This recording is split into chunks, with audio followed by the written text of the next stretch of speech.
Hi, I'm James and this is my friend Matt. Today we're going to be talking about enduro helmets and why we picked the helmets that we've got.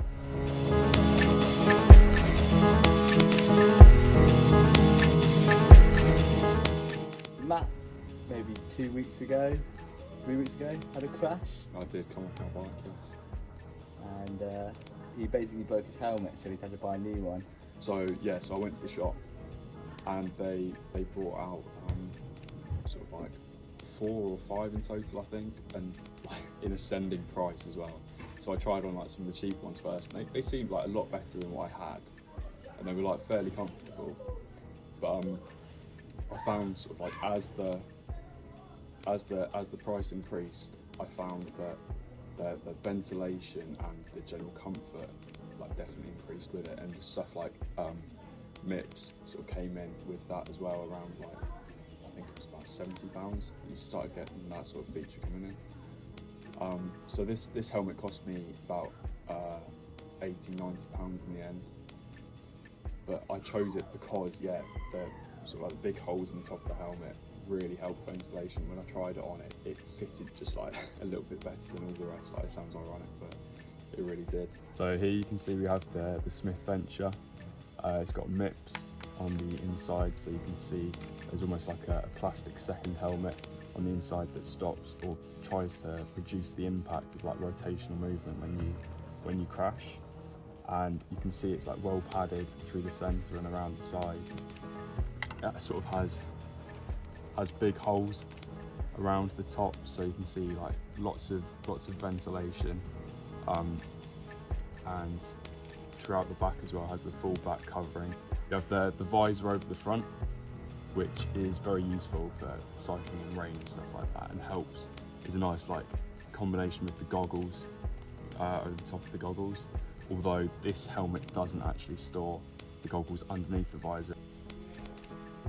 The helmet I've chosen is a Specialized Ambush 2020, and I've had Specialized Ambush helmets for about 4 years now, and 2 basically saved my head from crashes. I'll insert both the clips probably around now. And yeah, so I sort of always gone by them. The difference is now is this one has got mips, the other ones have their own sort of specialised equivalent to mips. It's a Specialized Ambush helmet, 2020 model, in white in size medium. And one of the main features is it has Angie on the back. So this is a little Bluetooth computer that links to your phone with the Specialized app, and this basically detects whether you've fallen and will alert some emergency contacts. Like most of the mountain bike helmets, it has mips here, and shown here is actually mips padding in this one rather than another plastic structure inside. Like the Smith Venture has a visor, but this one can move up and down to store your goggles underneath there. It's pretty light, lighter than the previous Specialized Ambushes. Move on to my full face as well, which is the Proframe. I chose this as more based for the all-mountain enduro category than sort of downhill, and this is the full face helmet that lots of the enduro racers are using as well. It has good ventilation. You see the chin bar is constructed with big holes basically, so it gives sort of the same ventilation in my opinion as a half lid, and yeah, it makes it more bearable in hot weather, and it's quite light, so you can basically ride with it all day.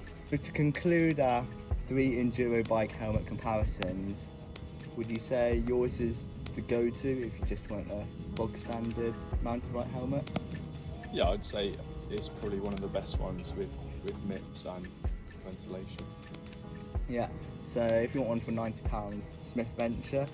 If you are looking for Angie maybe and ride a lot more with goggles, I'd say go for the Specialized Ambush. And then obviously if you're looking for a full face, I'd say the Proframe. Right, thanks for watching and subscribe for more.